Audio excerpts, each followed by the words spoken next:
Mama d'ici et d'ailleurs, bienvenue sur Mamelle, le podcast nourricier qui voyage au cœur de la maternité. Célébrer l'enfantement, honorer toutes les histoires de femmes et de mères, à la fois singulières et universelles.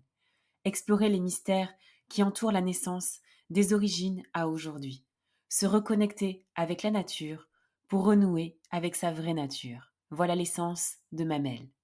Je m'appelle Marion et j'ai créé cet espace pour te faire connaître cette vision à la fois avant-gardiste tout autant qu'ancestrale de la maternité. Ici, tu voyageras à travers les témoignages de mamans, venues des quatre coins du monde, qui te transmettront leur histoire de femmes et de mères, mais aussi leurs us et coutumes afférentes à la maternité. Mamelle se veut être un podcast qui renoue avec notre instinct primaire, primitif, animal, la femme sauvage qui sommeille en toi et qui reprend ses droits et sa place dans la nature et en connexion totale avec elle. Se nourrir, se ressourcer, accueillir ce qui y est pour révéler toute cette puissance intérieure que tu as en toi. Mamelle, c'est aussi une boutique artisanale où je vous propose de retrouver mes créations, des bougies de grossesse, des coffrets, des cartes d'affirmation positive, des coffrets de grossesse, mais aussi un coffret sur le deuil périnatal. Vous pouvez les découvrir en allant sur mon site internet mamel.fr. Mais ma mission première est de te proposer des épisodes authentiques dont le but est de nourrir, fortifier ta maternité par la curiosité.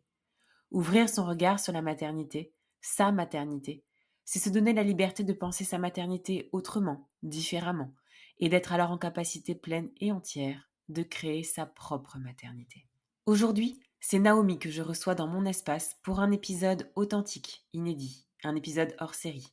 Naomi est une voyageuse de l'âme qui vient vous offrir un temps de pause avec cet échange, un temps de transmission autour de la fibre, du tissage, un savoir-être et un savoir-faire vivant et conscient qu'elle a côtoyé à travers des rencontres qu'elle a faites au cours de ses multiples voyages à travers le globe.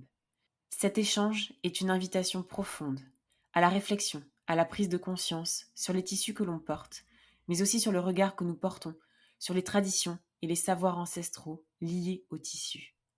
Je vous laisse découvrir sans plus tarder ce magnifique épisode avec Naomi. Bonjour Naomi, Bonjour Marion. je suis vraiment ravie de t'avoir à mon micro aujourd'hui. Pour moi, c'est un véritable honneur de t'avoir. Je t'ai découvert il y a un petit bout de temps sur les réseaux, sur Instagram. Ton compte m'a happée par la fibre naturelle qui s'en dégage, si je puis dire, et sans jeu de mots en tout cas. Toutes ces traditions que tu partages autour, en tout cas, des fibres naturelles, de tes propres créations dont tu vas pouvoir nous parler aujourd'hui, des tissus. On sentait vraiment une profondeur très ancestrale aussi dans chacun de tes partages et de tes posts. Et ça m'avait happée déjà il y a un petit bout de temps. Et puis entre-temps, eh bien, je suis tombée enceinte. J'aime pas tomber. Je suis devenue enceinte. Et pour le coup, malgré ce flot d'informations, ce flot de ceintures, de rebozo qu'on voit sur tous les réseaux, bah, c'est vers toi que je me suis dirigée. J'avais vraiment, en tout cas, un appel du cœur parce que je sentais qu'il y avait quelque chose, comme je l'ai dit, de très profond derrière, de très ancré. Et en tout cas, c'est vers toi que je me suis dirigée pour acheter et m'offrir, en tout cas, parce que c'est vraiment un cadeau pour moi, m'offrir une ceinture pour ma grossesse et que j'utiliserai aussi, bien évidemment, après. Et tu pourras d'ailleurs en parler au cours de cet épisode. Mais en tout cas, voilà, je suis vraiment ravie de t'avoir, Naomi, parce que tu vas pouvoir amener une empreinte particulière sur tes créations, sur tout ce que tu as appris, tes connaissances, tes ressources, tes voyages, toutes ces traditions aussi qui t'ont nourri, qui ont été transmis. Et pour moi, en tout cas, c'est nécessaire aussi aujourd'hui de pouvoir entendre tes mots, tout ton savoir et ta richesse sur ce que tu crées aujourd'hui. Et peut-être que sans plus tarder, pour pas trop en dévoiler, je vais te laisser, toi, te présenter en tout cas et nous dire un petit peu brièvement, qu'est-ce que tu fais et qui tu es?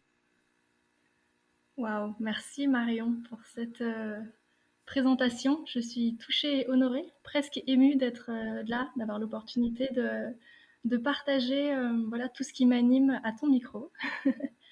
Euh, donc, je m'appelle Naomi Rossignol, j'ai 29 ans, bientôt 30.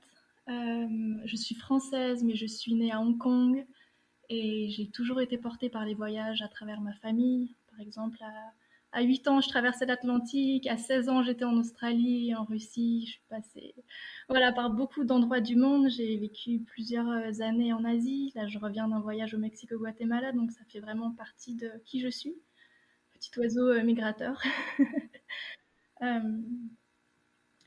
et je crois que c'est ça qui fait partie de mon identité. C'est que je n'ai d'attache, je m'associe à aucune culture, si ce n'est à ce qu'il y a au-delà de toutes les cultures, c'est-à-dire la nature, les éléments, la Ouais. planète Terre, l'humain, les corps.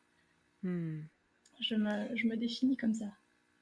Et c'est ce qui transpire, en tout cas, dans ton travail et dans ce que tu crées aussi aujourd'hui. Alors peut-être que ma première question, c'est effectivement que tu puisses nous parler de ton travail ou en tout cas, qu'est-ce qui t'a amené à t'intéresser à ce travail, au tissage, au filage, peut-être au fil des rencontres. Tu viens de nous dire déjà à travers tous ces voyages que tu as faits. Je te laisse peut-être nous décrire en tout cas quelle a été la genèse de ce travail. Alors il faut remonter le fil un peu en arrière. Ouais, C'est arrivé, alors je prends du temps parce que je réfléchis. vas-y, vas-y. Euh, En fait, mon travail du tissage a toujours été lié avec le travail du corps. Je suis danseuse classique de formation au conservatoire. Euh, j'ai des grands-mères qui sont couturières, j'ai des ancêtres qui sont tisserands.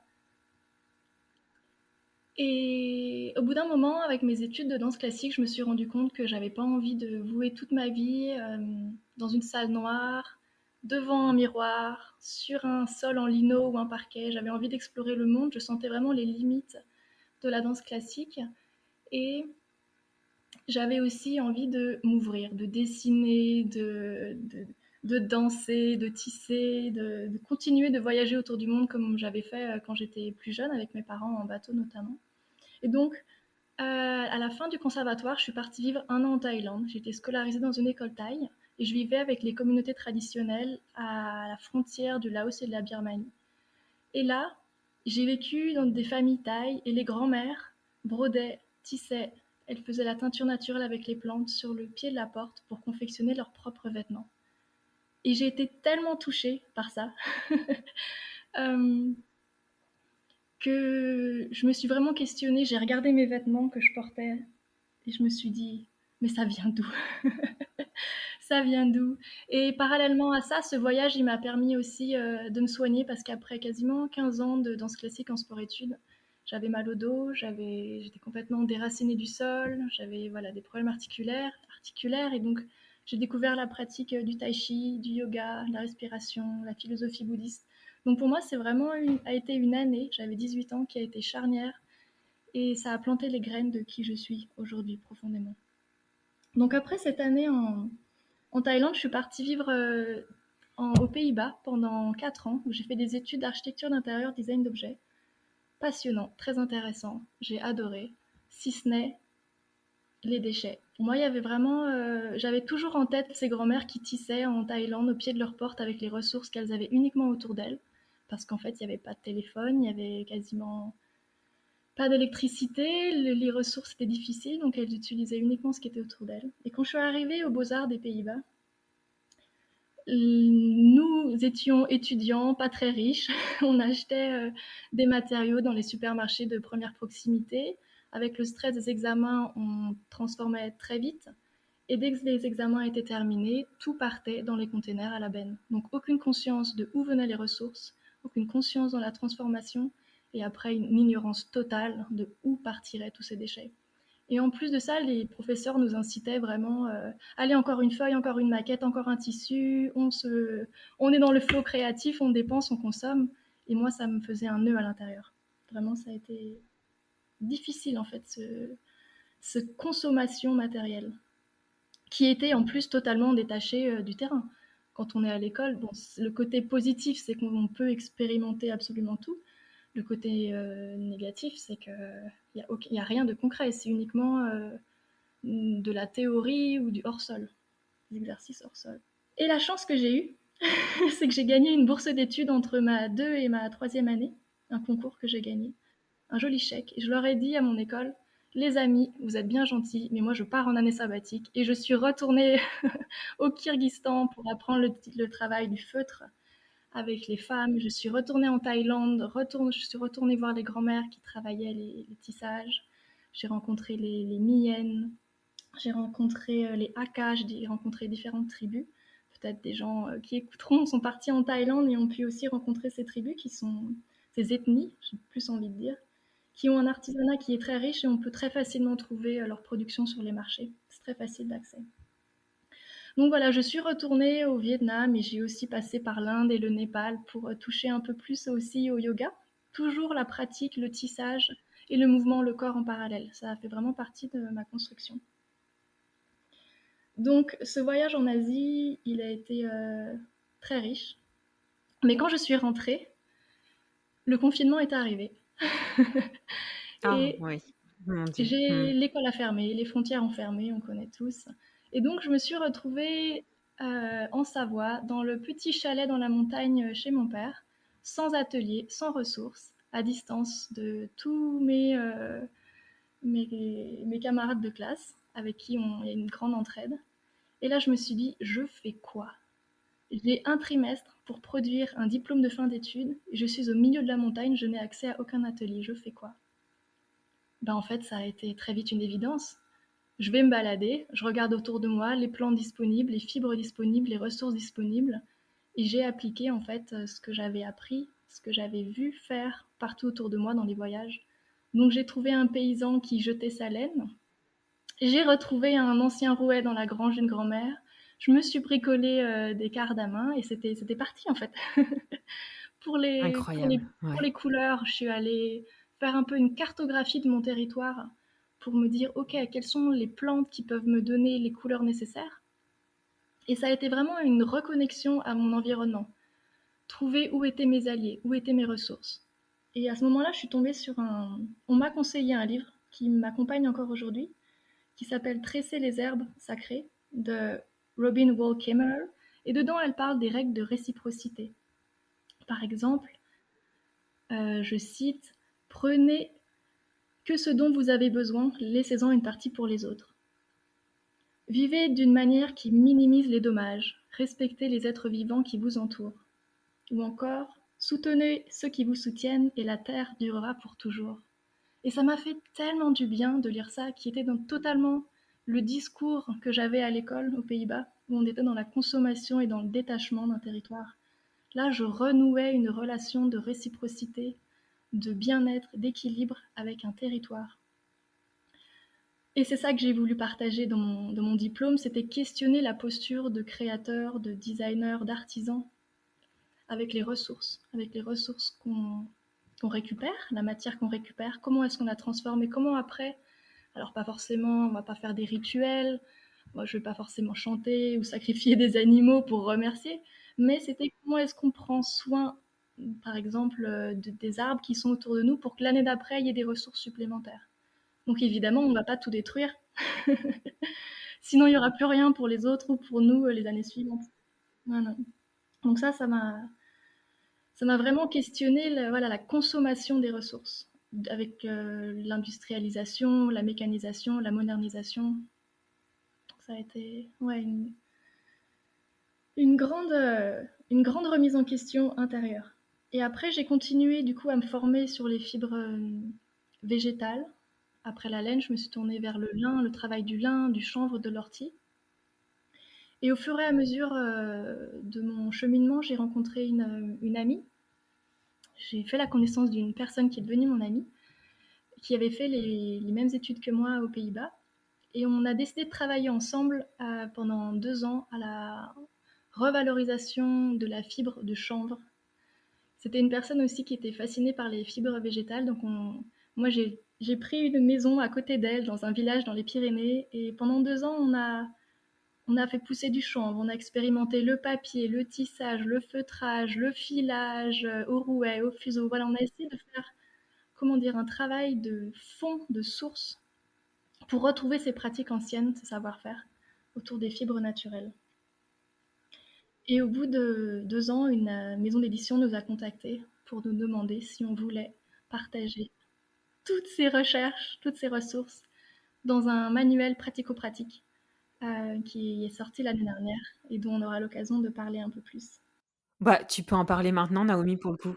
Et ben alors le livre du coup, il s'appelle Filer les fibres naturelles. C'est un petit guide pratico-pratique qui a été écrit à 4 mains, qui parle Ouais, comment on peut se réapproprier les savoir-faire traditionnels, des fibres naturelles, donc la base du tissu en fait, du tissage. Comment est-ce qu'on extrait les fibres du lin, du chanvre, de l'ortie, du genêt, toutes les plantes locales, jusqu'à obtenir une bobine de fil, donc en passant par plusieurs étapes.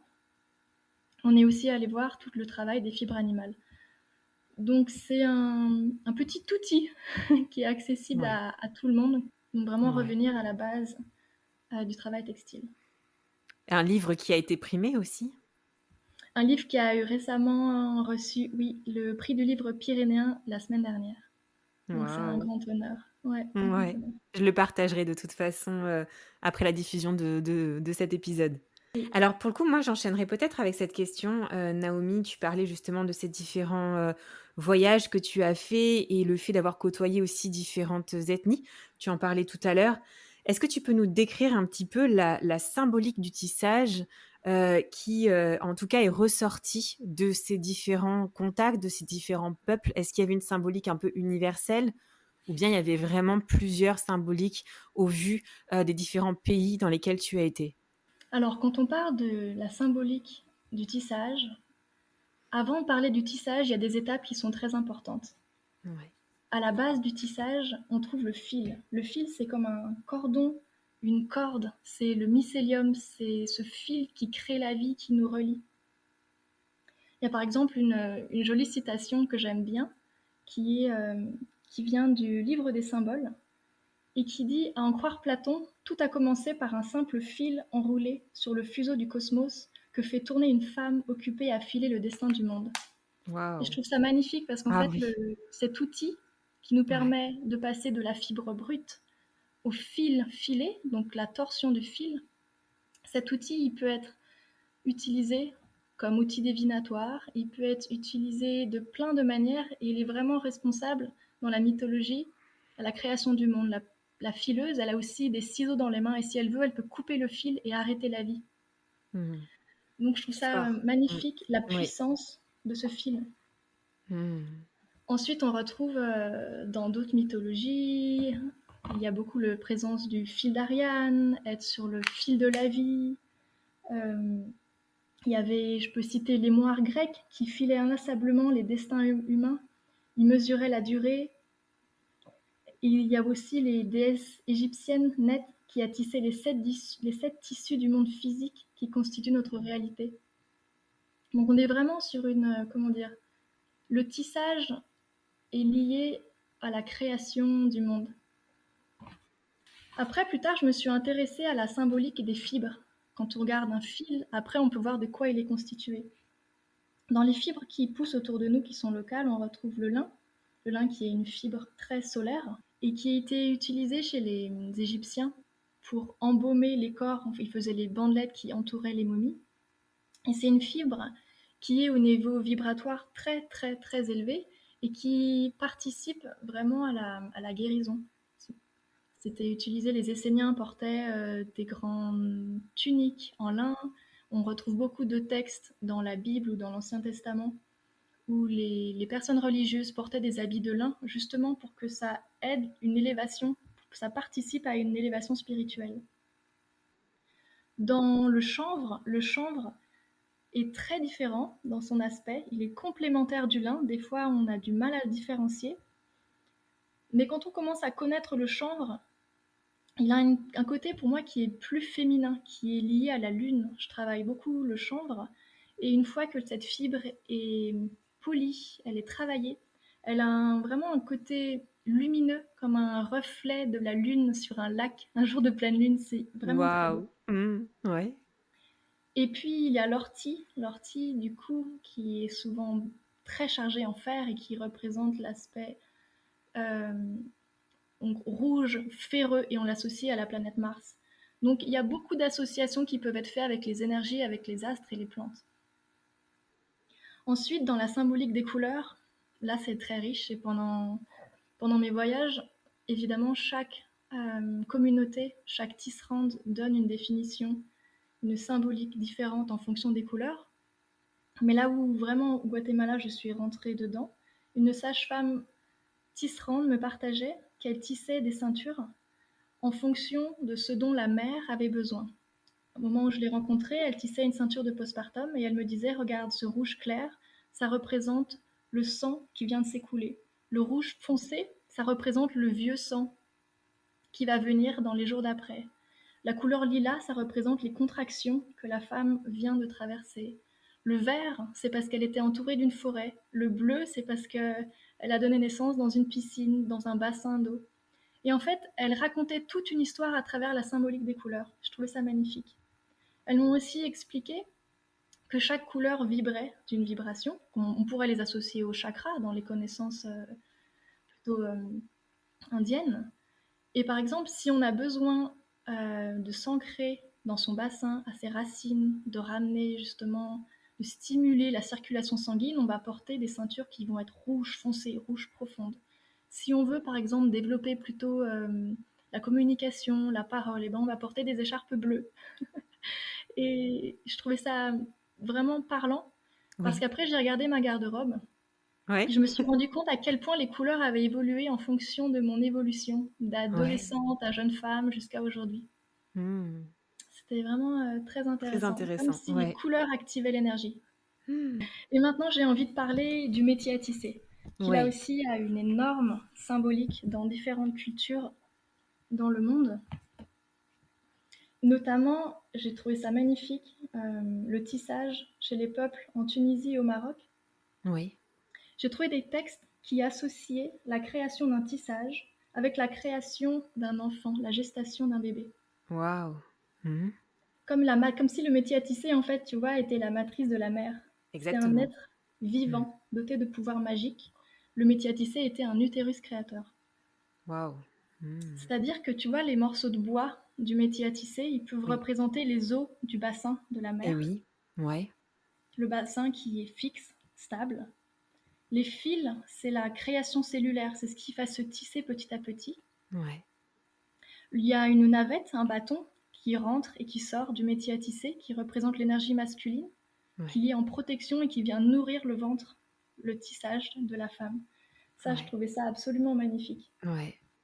Dans la première étape du tissage, je vais essayer d'être assez simple, parce qu'on peut vite rentrer dans des mots compliqués, mais pour que ce soit Oui. compréhensible pour tous. La première étape pour le tissage, ça s'appelle le ourdissage. On va faire une préparation des fils. Et pour les traditions, du coup, au Maroc et en Tunisie, pour ces femmes, il était écrit qu'il était interdit de traverser la chaîne, donc ce sont les fils pour le début du tissage. Ouais. Il est interdit de traverser la chaîne par des personnes extérieures pour conserver la virginité et son pouvoir de fertilité. Mmh. C'était magnifique. Donc en fait, on est en train Magnifique. quand même de préparer les os de la mer. Ouais. Puis la pose du bâton et de la chaîne, donc et des fils, sur le métier à tisser, représente le début de la gestation, le nidation. La nidation, c'est vraiment la rencontre entre l'énergie masculine et féminine. Mmh. Comme si le métier à tisser permettait le lien entre le monde intérieur et le monde extérieur, entre l'homme et la femme. Ensuite, quand l'union, quand la rencontre a eu lieu, vient le tissage, ce qu'on peut aussi appeler la multiplication cellulaire, la création du corps.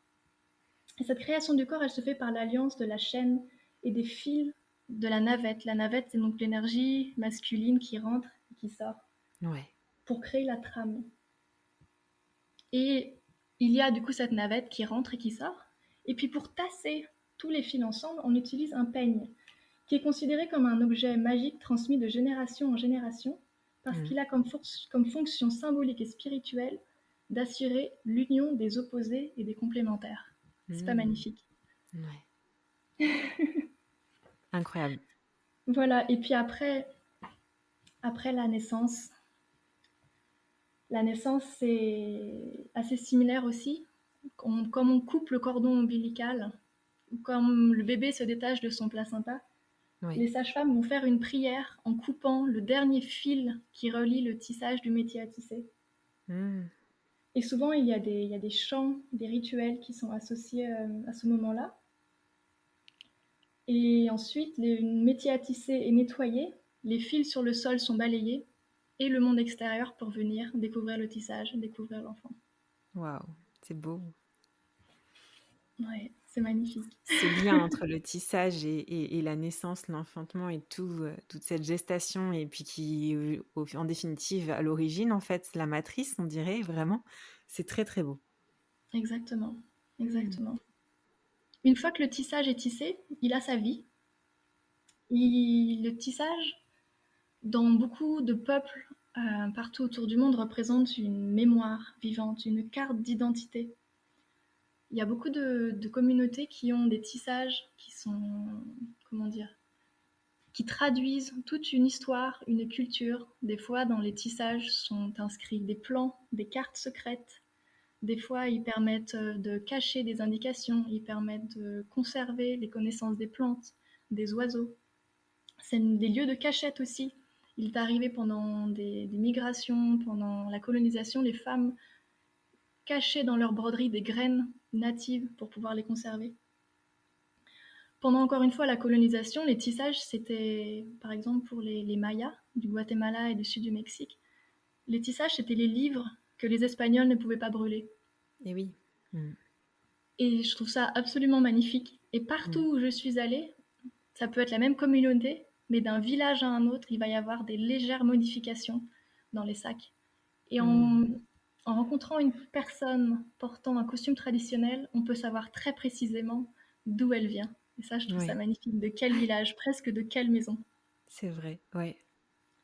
Vraiment très beau, cette mémoire vivante. Mmh. Et pour aller encore plus loin, j'ai trouvé des textes en allant. Du coup, quand je vivais en Thaïlande, je me suis beaucoup intéressée à tous ces sacs qui étaient si particuliers, dont notamment beaucoup de broderies. Ouais, Autant l'Amérique centrale, c'était vraiment le tissage. Il y a aussi beaucoup de broderies, ouais. beaucoup de broderies. Mais c'est vraiment en Asie centrale que j'ai plongé dans le monde des broderies. Parce que pour eux, en fait, les broderies, c'est la manière pour eux de capturer l'énergie et l'esprit des ancêtres. Ça Mmh. veut dire que pour eux, un vêtement traditionnel brodé, c'est pas uniquement pour se protéger du froid, de la pluie, des intempéries. C'est porter ses ancêtres dans son dos, c'est se sentir protégé et être sûr que la progéniture, que nos enfants, que les terres, que notre maison soient protégées. Ouais. C'est un vrai héritage, un Mmh. culte vraiment pour les ancêtres. Ouais. Et petit détail, un processus de création d'un costume. Enfin, j'aime pas appeler ça costume parce qu'on n'est pas dans un folklore. Ouais. C'est vraiment ces habits, ils les portent au quotidien et ils sont chargés d'intention. Mais ces vêtements, ils peuvent prendre 4 à 5 ans pour être créés. Incroyable, ouais. Et ça me fait rire parce qu'aujourd'hui, qui va passer 4 5 ans à créer son Ouais. habit quotidien? Mmh. Et ça m'amène à une phrase de Christian Bobin que j'aime énormément, qui dit: La lenteur, c'est un acte de résistance contre la destruction de la vie et de l'humanité. Mmh. Et c'est vrai que Fort. dans la lenteur, on a le Mmh. temps d'y intégrer les émotions, les ressentis, les sentiments. Alors que quand on va vite, en fait, la vitesse, la modernité tue, j'ai l'impression, ces graines de vie, tu vois, Ouais, totalement. Mmh. qui permettent en fait d'être tissées avec chaque geste, Mmh. centimètre par centimètre. Et justement, ce temps qui passe, c'est aussi comme une grande méditation. Et je discutais avec des femmes au Guatemala qui ont vécu la guerre civile dans les années 50. Elles nous disaient, c'est le tissage qui nous a sauvés. Parce qu'on avait tout perdu, nos maisons, nos maris. On devait tout reconstruire, on n'avait rien. On avait des besoins peut-être psychologiques. Et en Ouais. fait, c'est en se réunissant entre femmes et en tissant, elles parlaient, elles échangeaient et elles déposaient à travers le tissage en fait leur traumatisme à l'intérieur d'elles. Ouais. Mmh. C'est Et fort. après, elles portaient ces vêtements. Mmh. Ouais. Mmh. Ouais, encore une fois, donc comme une mémoire vivante. Une mémoire Mmh. vivante. J'ai envie de continuer sur dans les problèmes que rencontrent les gens, voilà, ces personnes dans les communautés traditionnelles. Euh, Ouais. c'est qu'aujourd'hui, les connaissances autour du filage, des teintures naturelles, des fibres naturelles sont quasiment perdues, que ce soit Ouais. dans le nord du Vietnam, en Thaïlande, ou que ce soit au Guatemala, le Mexique, il y a certains villages qui, grâce à la volonté du gouvernement, qui ont mis des fonds, ont conservé ces traditions pour aussi faire venir le tourisme. Et oui. Mm. Donc ça, c'est très chouette. Mm. Mais dans beaucoup de cas, en fait, les vêtements traditionnels se perdent totalement parce que, de un, trop coûteux. De deux, on peut imaginer en fait que la jeunesse, elle a envie de s'habiller avec des jeans, elle a envie d'être à la mode, elle a envie de ressembler à tout le monde et de ne pas être associée à un village en particulier. Et je peux comprendre, parce qu'en fait, le vêtement jean-t-shirt universel, il permet l'égalité. Mm. Et des fois, c'est lourd d'appartenir à un village, à un passé, à une communauté. Ouais. Donc moi, j'ai vu ça aussi, cette recherche de neutralité chez les jeunes. Et aussi ce cliché du jean t-shirt, il représente le succès, la réussite, l'émancipation sociale. Donc c'est quasiment les femmes aujourd'hui que j'ai rencontrées qui portent ces costumes, ces vêtements traditionnels, mais très peu les hommes, peut-être les grands-pères, mais en tout cas les jeunes hommes, ils vont être en habits, comme ils disent, américains. Ouais. Et ça, c'est triste, parce Bah que oui. toujours cette quête à vouloir ressembler aux blancs, Et oui. cette quête de la nouveauté, cette quête de, de la réussite, au détriment finalement d'une tradition, d'une histoire. J'ai Mm. l'impression qu'il y a Coca-Cola qui est arrivé derrière et qui veut unifier toute la surface du monde, et c'est Ouais. vraiment triste. Et les tissages aujourd'hui qui sont réalisés, alors que ce soit en Asie et au Guatemala, ou au Mexique, là, comme là où j'ai pu aller, étant donné qu'il n'y a plus de production textile et que les connaissances autour des teintures naturelles sont en train de se perdre, vraiment, si elles ne sont pas déjà perdues, les Ouais. femmes tissent avec des fibres, ça peut être synthétique, ou du coton qui vient de Chine. Et ça, c'est un réel problème, parce que ça m'est arrivé de voir des tissus. Je faisais du volontariat dans une coopérative, et un jour, on a fait tester des textiles pour une marque, pour une compagnie, une commande. Et il s'est Ouais. trouvé qu'en fait, les teintures étaient nocives pour la peau.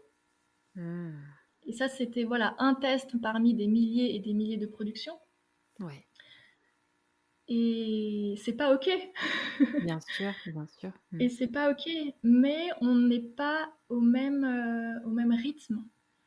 Eux, leur priorité pour les femmes là-bas, c'est de préserver ces traditions, c'est de préserver ce tissage, c'est de motiver les jeunes générations à reprendre, à prendre la relève, à venir retisser après, et transmettre Mm. et transmettre et transmettre, malgré que ce soit des teintures synthétiques et que ce soit des fibres qui complètement sont polluantes. Ouais. Donc c'est différents enjeux qui sont en train de se jouer là-bas. Mm. Et je trouve que c'est pour ça que c'est hyper intéressant, en fait, nous, d'aller rencontrer ces populations, ces peuples, pour retrouver les savoir-faire que nous avons perdus.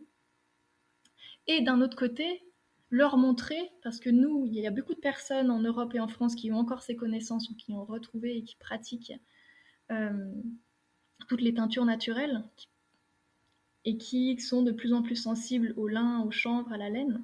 Donc je trouve que c'est vraiment intéressant de retrouver cet échange entre les cultures, de dire ok, vous avez encore conservé ça, mais nous on a ça.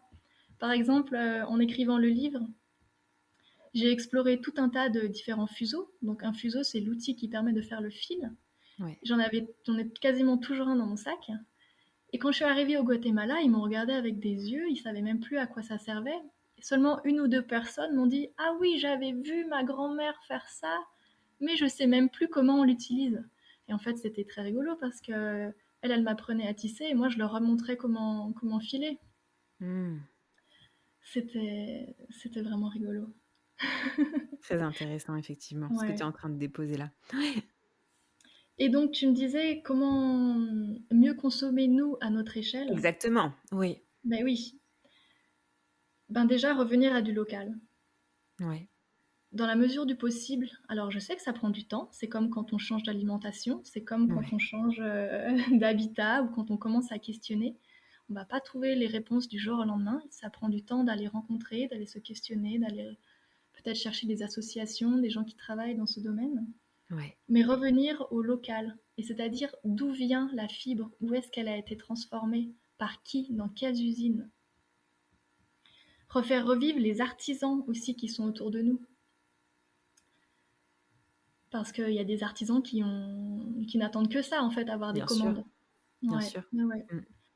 Mais il faut aussi, comment dire, qu'est-ce qui fait aussi la qualité d'un produit? Ça va être son prix. Mmh. Et comment est-ce qu'on reconnaît la valeur des choses? C'est là où il faut revenir à la base. Ok, comment est-ce qu'on fait du fil? Comment est-ce qu'il a été transformé? Où Ouais. est-ce qu'il a été transformé? Par qui? Et je trouve que c'est vraiment comme ça qu'on comprend la valeur d'un objet, qu'on va y mettre son juste prix et on va prendre soin de cet objet, voire le réparer et le faire durer et le transmettre à nos Mmh. petits-enfants, à nos amis. Exiger la qualité. Exiger le local, la qualité et le geste, la main humaine. Mmh. Ça Pour donne moi, tout c'est son ça, sens. mieux Mmh. consommer. Mmh. Bien sûr, ça donne Alors tout son après, je sens. peux aussi expliquer des petits détails, comment reconnaître un travail artisanal de qualité.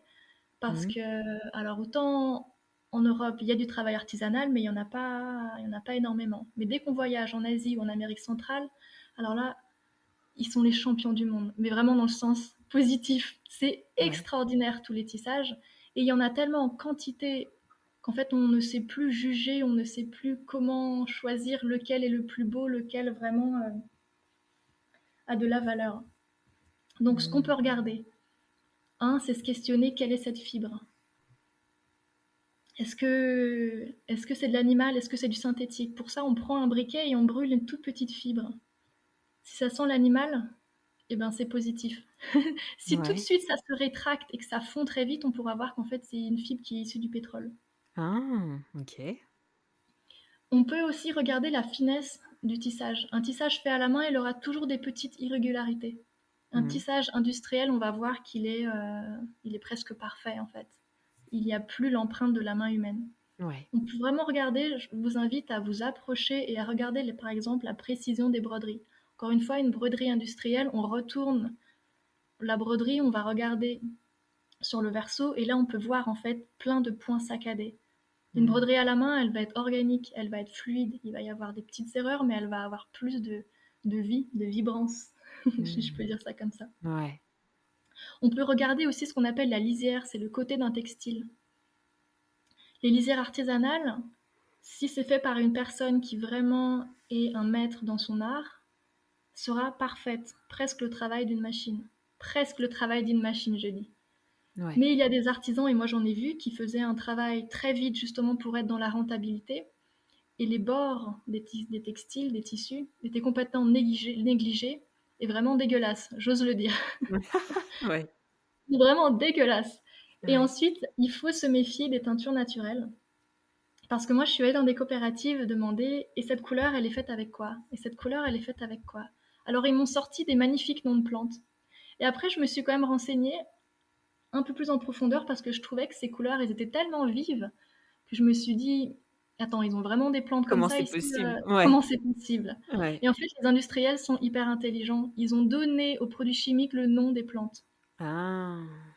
Voilà, donc tu penses avoir, alors je dis n'importe quoi, une magnifique couleur eucalyptus, Ouais. et en fait, c'est issu d'un produit de pétrole. Ouais, ça Donc m'étonne pas. c'est Mmh. difficile vraiment de trouver un travail de qualité, mais il faut exiger d'aller voir les artisans, il faut voir comment ils travaillent. Mmh. Donc c'est un travail de dur labeur, Mmh. vraiment, Ouais, mais ça vaut le coup parce que quand on voit un artisan qui travaille bien, c'est inestimable la bien sûr. beauté des produits Oh oui. Mmh. qui peuvent être dans nos mains. Tu en fais partie, Naomi, justement. En Ah, tout cas, j'essaye à mon humble, mon humble échelle. c'est ce que je te décrivais en introduction. C'est ce qui m'a attirée, en tout cas, vers toi, à travers, en tout cas, ce que tu partageais aussi et peut-être aussi, c'est peut-être l'occasion maintenant de pouvoir aussi déposer, en tout cas, ce que tu as pu apprendre sur, les différentes ceintures qui existent. Alors peut-être dans un premier temps aussi, en France, en Europe et puis avant de parler effectivement sur celles que tu as pu rencontrer, à travers le monde. Le rebozo, on en parle beaucoup en ce moment.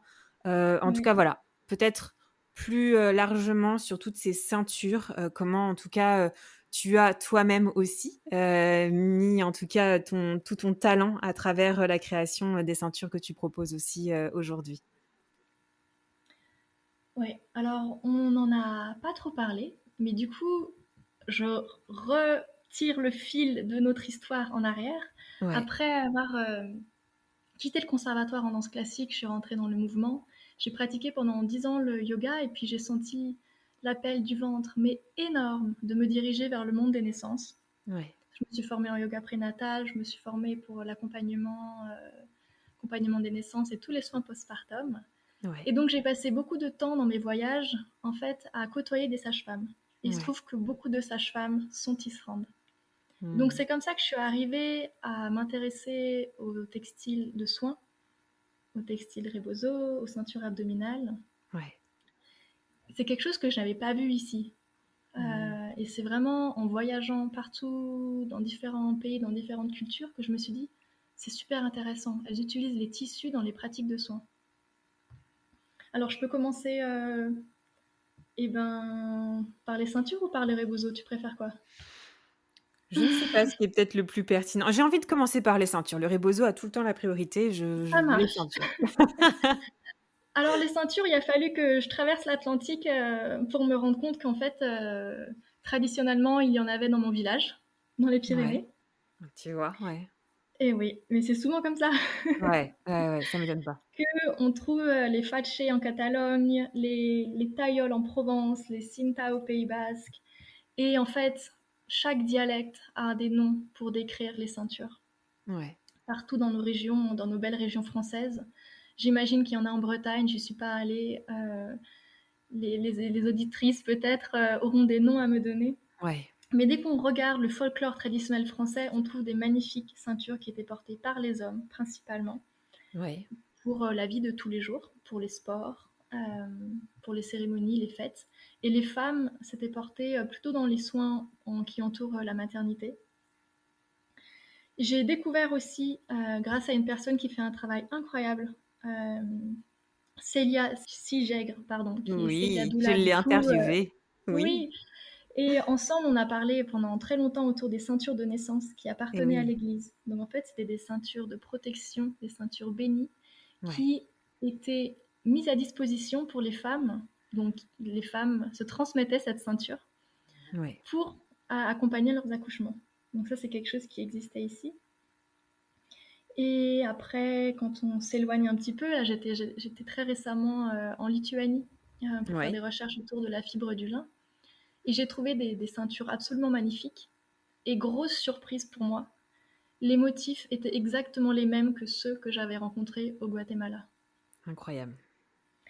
Mmh. Voilà, Ouais, l'intelligence universelle. ouais, Et donc pour continuer, après, j'ai une ceinture qui vient d'Afrique.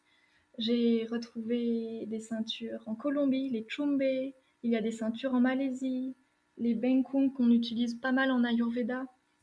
Et ouais, puis il y a les fameuses ceintures, les fajas, qui vient du mot fajar en espagnol, qui veut dire resserrer, tout simplement. ouais.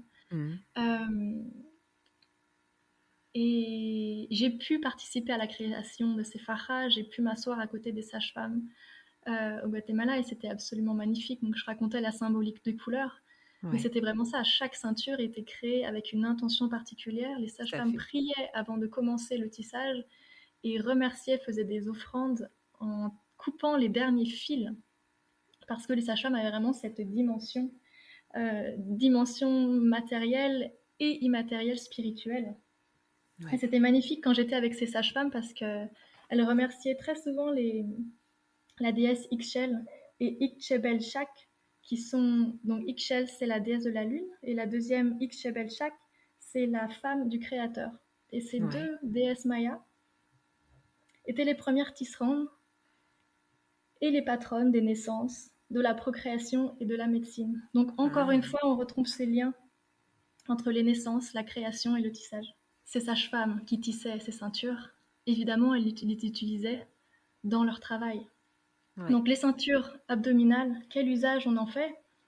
Elles peuvent être utilisées vraiment à tout moment de la vie, que ce soit pendant les menstruations pour soutenir le ventre, le bas du dos pour apporter de la chaleur. Elles peuvent être utilisées tout le long de la grossesse, encore une fois, pour venir maintenir le ventre.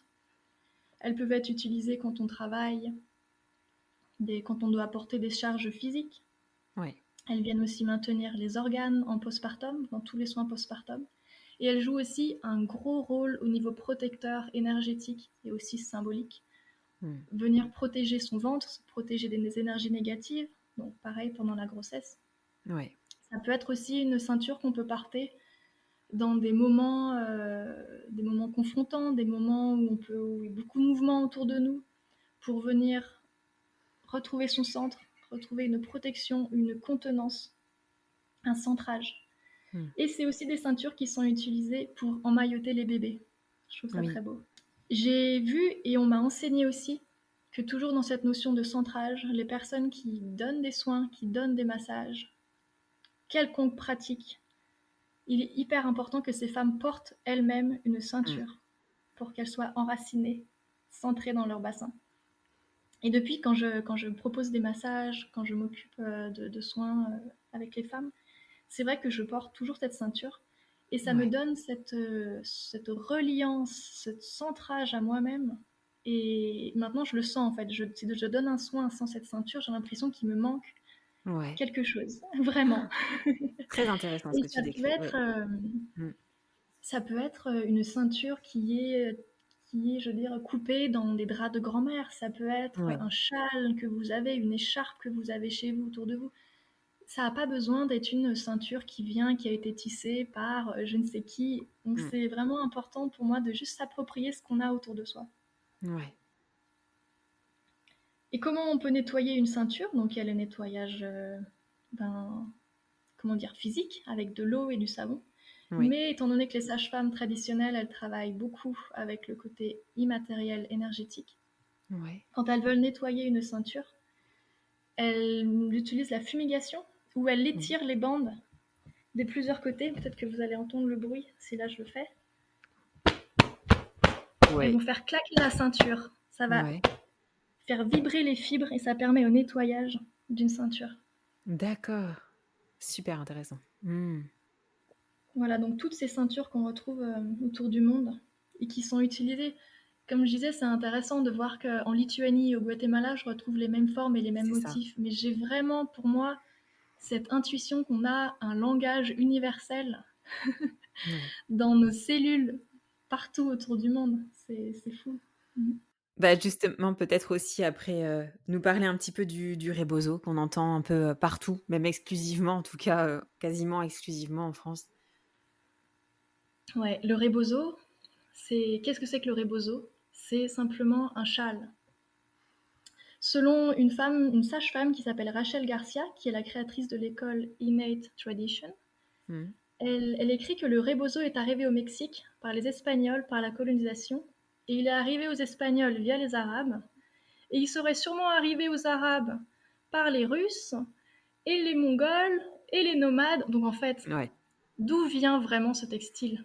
Eh bien, il ouais. fait partie de l'histoire de l'humanité. Nous sommes Mmh. en mouvement, nous sommes Ouais, tous comme le mouvement des plaques tectoniques, je veux dire. ouais, Donc voilà, le rebozo, c'est un châle qui est fonctionnel, qui sert à porter les affaires.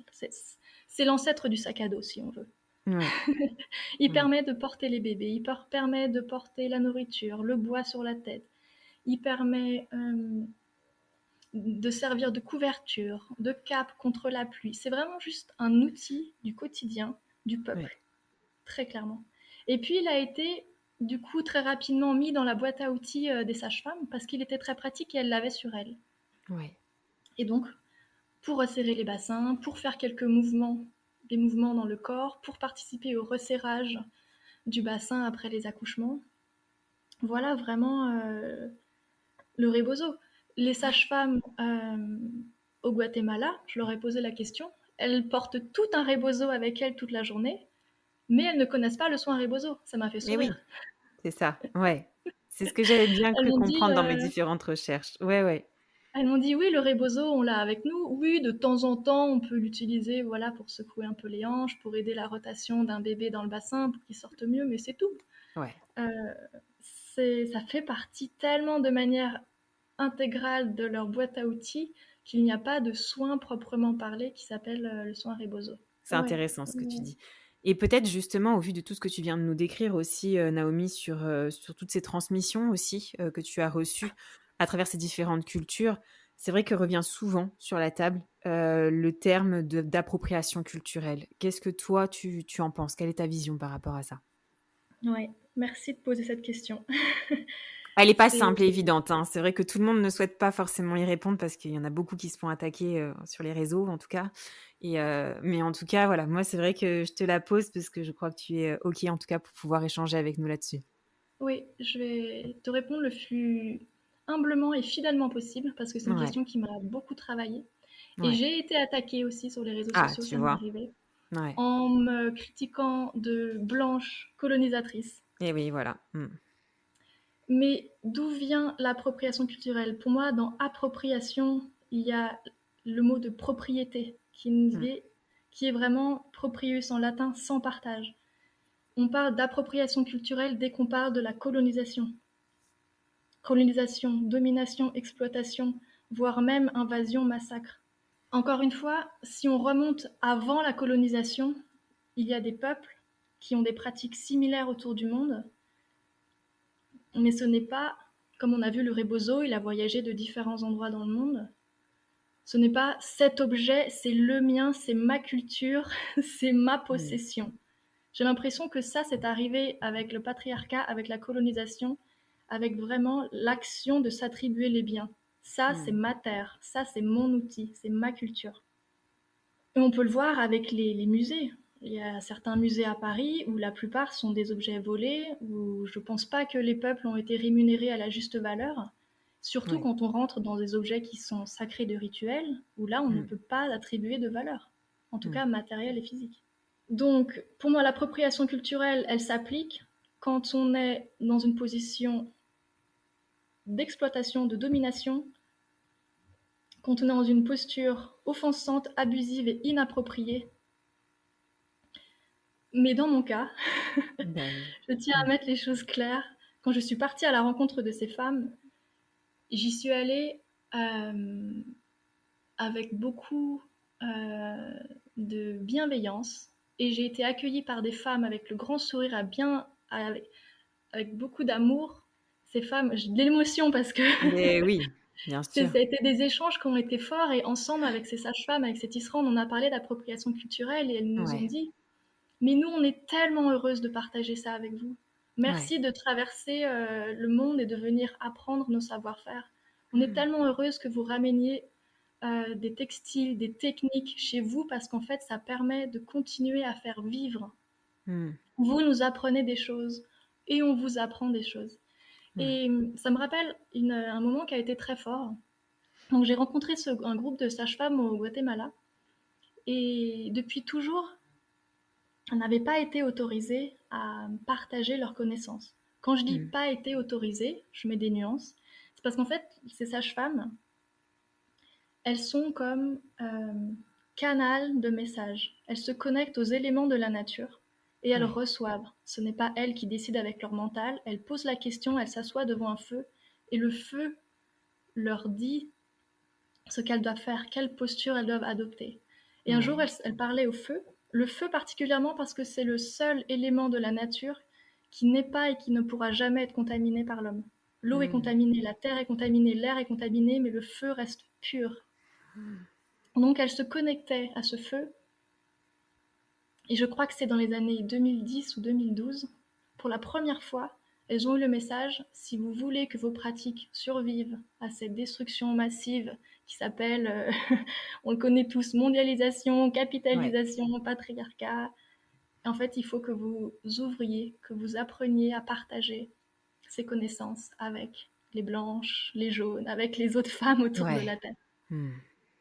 C'est fort. Et c'est comme ça qu'aujourd'hui, elles peuvent s'en sortir. Pas uniquement financièrement, mais il y a par exemple, je vais mentionner le Midwife Project, qui est Ouais. un projet qui a été monté au Guatemala. On peut venir se former auprès des sages-femmes et l'argent qui est versé dans cette école permet de financer des scolarités pour les jeunes femmes mayas même les jeunes filles dès l'âge de 16 ans, 14 ans, pour qu'il y ait créé un endroit où les grands-mères puissent transmettre aux petites filles locales de se former à leur tour. Non, Donc nous, c'est beau. occidentales, en venant étudier avec elles, on permet aussi là-bas à ce qu'il y ait une transmission Ouais. dans ces peuples. Parce qu'il faut savoir que la médecine moderne a atterri aussi là-bas, est Bah bien oui. ancrée, Mm, mm. et que les sages-femmes traditionnelles, c'est les brujas, les sorcières. Mm. Donc elles ne sont pas reconnues, elles sont même critiquées, jugées, elles vivent beaucoup dans la pauvreté. Donc c'est des situations qui sont difficiles. Mm. Mais si on ne fait pas ce travail, et ça vous le savez sûrement, Mm. peut-être dans 10-15 ans, les femmes ne seront plus enfantées de manière naturelle. Ce sera Oui, césarienne sur césarienne et trauma. exactement. Mm. Donc voilà, c'est vraiment une mission très importante. Mm. Mhm. C'est très fort, en tout cas, ce que tu viens de décrire là, Naomi. Et peut-être que, en tout cas, pour terminer aussi, je vais peut-être te laisser aussi la parole sur cet accompagnement aussi, peut-être sur les soins dont tu as parlé, en tout cas, de part et d'autre à travers cet épisode et le tissage, en fait, tout ce que tu es en train de créer, mais avec ton identité aussi, dans le sens où, en tout cas, pour ma part, quand j'ai acheté cette ceinture, c'est vrai que j'ai reçu un message très personnel de ta part. On a vraiment échangé sur laquelle était plus adéquate et tu m'as transmis aussi beaucoup. Tu parlais de protection aussi énergétique tout à l'heure. Tu m'as transmis aussi tout ça. Et c'est comme ça que je la porte et que je la vois, cette ceinture. Peut-être nous décrire un petit peu, en tout cas, voilà, ce que tu proposes aujourd'hui, l'accompagnement, peut-être à travers tes soins aussi. Ouais. Pour moi, le fait que je sois née à l'étranger et que j'ai beaucoup vécu ne m'associe pas avec une culture en particulier, même si je parle français et que j'ai grandi dans cette société occidentale européenne. Moi, ce qui me tient vraiment à cœur aujourd'hui, c'est de travailler toujours dans cette démarche connexion avec la terre de là où je suis. Si je travaille en France, je vais utiliser du lin et du chanvre qui sont autour de moi parce que ça a du sens. Si demain je vais vivre, je sais pas, en Amérique du Sud, ben j'utiliserai sûrement de l'alpaga et je sais pas, les fibres qui sont présentes là-bas. Je ne souhaite pas en tout cas favoriser l'importation et les textiles qui font 3 fois le tour de la planète avant d'arriver dans nos armoires. Pour moi, ça a aucun sens. Oui. Ensuite, une deuxième mission pour moi, et je repense à mes ancêtres qui étaient tisserands, c'est qu'aujourd'hui, on a un besoin énorme de retrouver une autonomie, un savoir-faire d'intelligence des mains. Donc faire revivre ces savoir-faire qui sont le filage, le tissage, l'extraction des fibres, c'est le plus important. Donc les tissus, les textiles que je crée, ils sont Oui. faits avec ces outils anciens. Et c'est vraiment une volonté de ne pas aller voir les industriels, de ne pas créer un site internet, de ne pas me lancer encore une fois dans ce capitalisme qui va vite et qui veut produire et qui veut faire beaucoup d'argent. Alors c'est un choix de vie, évidemment, ça a des implications. Mais pour moi, en tout cas par rapport à mon chemin de vie, je dois tisser lentement si je veux rentrer dans de la qualité, si je veux avoir le temps de poser une intention pour chaque textile que je vais tisser, et si je veux utiliser les plantes qui sont adaptées, parce que bien sûr on fait aussi les teintures avec les plantes médicinales. Donc on va par exemple pas créer le même produit si je fais une teinture avec des orties que si je fais une teinture avec, je sais pas, l'aquilée millefeuille ou du millepertuis. Ça aura une vibration qui sera totalement différente pour la personne qui va porter ce textile. Donc ça aussi, c'est Ouais. vraiment à prendre en considération. Donc revenir au local, au fait main, Ouais. si c'est en conscience, ouais. Et, et encore une fois, j'ai envie de dire se soutenir pour préserver tous ces savoir-faire. Mm. L'avantage des réseaux sociaux aujourd'hui, c'est qu'on peut être en lien avec on peut être en lien avec toutes les tisserandes, avec toutes les femmes, avec tout le monde autour du monde et créer cette entraide. Ça, je trouve que c'est quelque chose qu'on n'a pas avant et c'est une belle force Mm. de baisser les frontières et de Totalement. retrouver une intelligence universelle, je sais pas, une entraide culturelle, si on peut appeler ça, plutôt Ouais. qu'une appropriation culturelle qui vient piller au profit d'un business. Ouais. Je dirais vraiment une entraide culturelle. En Et allant peut chercher là où on est les ressources locales, les savoir-faire locaux, rencontrer les mmh. grands-mères, retrouver les motifs, les histoires derrière les tissus qui sont ici sous nos pas. Mmh. Je rebondis sur cette notion de business, Naomi, peut-être pour, terminer aussi cet épisode, sur le fait que toi, en tout cas, tu n'as pas cette notion-là de business avec une boutique, avec tout ça, en ligne. Parce que peut-être que les mamans qui vont nous écouter vont, chercher à trouver tes créations aussi, à la suite de cet épisode. Alors peut-être, leur dire effectivement, comment toi tu fonctionnes et qu'elles ne trouveront pas en tout cas de boutique avec des stocks énormes de ceintures, à disposition. Oui. Alors je ne suis absolument pas contre, les personnes qui ont des stocks et des boutiques et je connais des marques françaises qui font un travail magnifique. Je Ouais, respecte totalement ça, mais totalement. C'est juste que, voilà, par rapport à moi, mon parcours, ma démarche et l'attention que je mets dans les tissages, ben, sachant que, un textile de soie, une étole, met 25 heures à tisser, je vois pas comment je pourrais avoir du stock, ouais, si je fais tout moi-même. ouais, Et donc pour, si vous voilà, si vous êtes intéressé, j'ai le compte Instagram qui est actif. J'ai quelques présentations de produits avec les tarifs, sur mon site internet. Donc il y a on peut pas acheter en directement, mais c'est une ouais. invitation après pour me contacter directement. Mmh. Quoi d'autre? Allez venir à ma rencontre, acheter le C'est livre, ça. Ouais, c'est ça. en sachant que j'aime énormément, partager à travers des ateliers. Pour moi, ce qui est hyper intéressant, c'est d'aller dans les écoles, d'aller dans les festivals, d'aller sur les marchés et de faire toucher Ouais, les plantes, de faire toucher les différentes fibres, les odeurs, les textures. Et ça parle vraiment aux gens. D'apprendre à faire son propre fil, ça parle de la valeur. Et quand des personnes viennent me voir et me disent oui, je suis désolée, c'est vraiment au-delà de mon budget, je comprends à 1000%. Et du coup, j'ai envie de leur répondre, venez, on va apprendre à faire ça ensemble, ouais, ouais, ouais, mais petit à vraiment. petit. Venez, on va créer ensemble, je vais vous donner les clés, ou alors je vais vous donner, c'est pas forcément moi qui vais vous apprendre, mais peut-être que juste en m'écoutant, vous aurez envie de vous inscrire, je sais pas, à un petit Exactement. atelier tissage dans votre ville. Et ça, déjà, c'est le début de quelque chose. Totalement. Réapprendre à faire soi-même, ne pas dépendre des autres pour toujours encore la consommation, la consommation, la consommation.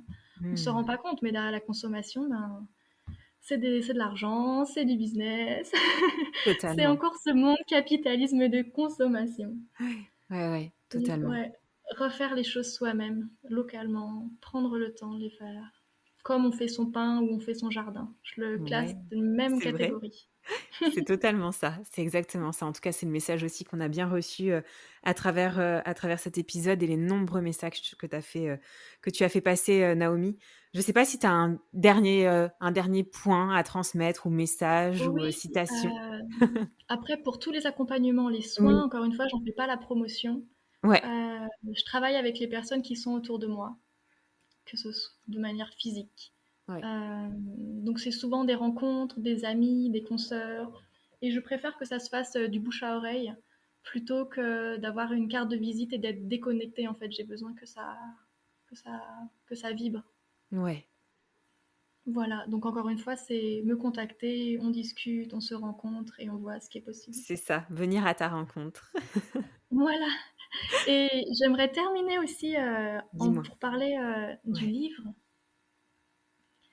Parce Oui? que la semaine dernière, c'était la remise des prix du livre, Ouais, donc Fil et les fibres naturelles, qui a reçu le prix du livre Pyrénéen 2024 en catégorie guide. ouais. Et c'était très très fort, parce que Mmh. le salon du livre a eu lieu dans une ancienne usine, une filature de laine dans les montagnes. Waouh, Et c'est la incroyable. première fois en 10 ans que cette association propose cette année de dédier les livres, comment dire, d'honorer les livres uniquement écrits par des femmes. Ouais. Donc le Ouais, livre a ouais. été primé. Nous Ouais. n'étions que des femmes et nous étions dans une ancienne filature de laine. Et Mmh. j'avais presque larmes à l'œil en dédiant en fait ce livre à toutes ces femmes pendant des années et des années qui ont travaillé dans les montagnes chez elles, qui ont passé des durs labeurs, Mmh. que ce Ouais. soit tant pour le travail des fibres que pour le filage au coin du feu pendant tout l'hiver, ou Ouais. encore ces femmes qui sont descendues à l'usine travailler dans ces filatures, qui ont fait perpétuer des savoir-faire ancestraux qui sont tellement importants. Encore une fois, aussi, se vêtir, c'est aussi important que se nourrir ou que se Ouais. protéger d'un toit sur la tête. Mmh. Et ces savoir-faire dans les Pyrénées, ils ont à 99% disparu. Et le fait de recevoir ce prix dans ce lieu, pour moi, c'était vraiment un message d'espoir en me disant, ça revient, on y revient. Totalement. Regardez, on va le C'est faire. fort. On est en train de Ouais, se réapproprier les savoir-faire. Et on est jeune et on est motivé. Et les élus, soutenez-nous. c'est ça. Ouais, ouais, ouais. Et Le il y message avait est le fort. préfet qui était là, il y avait les maires qui étaient là. Et c'était très, très fort. Mmh. Un juste retour pour toi, je pense, au vu Oui, de après moi je me sens juste comme une petite, moi j'ai pas fait grand-chose. J'ai fait quelques recherches, je les ai assemblées, j'ai fait un livre. Voilà, après maintenant mmh, le plus gros travail, c'est les personnes qui vont lire le livre ouais. et il faut se mettre au travail. C'est ça, c'est ça.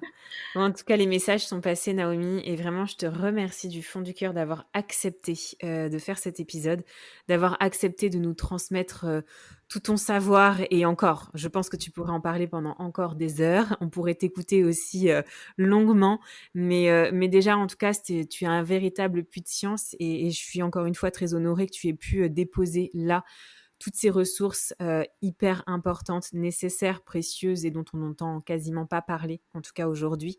Donc vraiment, merci beaucoup Naomi pour toute cette transmission à travers cet épisode. Et je ne manquerai pas de toute façon de relayer à la fois tes propres créations, à la fois ce que tu transmets, ce que tu partages sur Instagram notamment, et ce magnifique livre dont tu viens de nous parler à l'instant avec ce merveilleux prix qui honore vraiment grandement toutes tes recherches, même si tu les minimises. Donc vraiment, merci du fond du cœur, Naomi. Merci beaucoup Marion, merci. À bientôt et une très très belle continuation à toi. À bientôt. Mama, merci pour ta fidélité et ton écoute si précieuse pour moi et toutes les mamas auditrices. Si tu as aimé cet épisode, n'hésite pas à t'abonner, commenter, liker mon podcast, mais aussi à t'abonner à mon compte Instagram Mamelle le podcast pour y retrouver les moments phares des épisodes et bien plus. Mamelle, c'est aussi un site internet, mamelle.fr, où tu retrouveras des informations précises sur les différentes façons d'incarner sa maternité, mais aussi une boutique en ligne où tu pourras t'offrir ou offrir un coffret envoûtant, original, avec des trésors venus d'ici et d'ailleurs. Alors n'hésite pas à parler de Mamelle autour de toi. Cet épisode est terminé. Je te dis à très vite pour un nouvel épisode, mais en attendant de se retrouver, maman n'oublie pas, ta maternité t'appartient. Elle est un univers aussi merveilleux que le monde à explorer.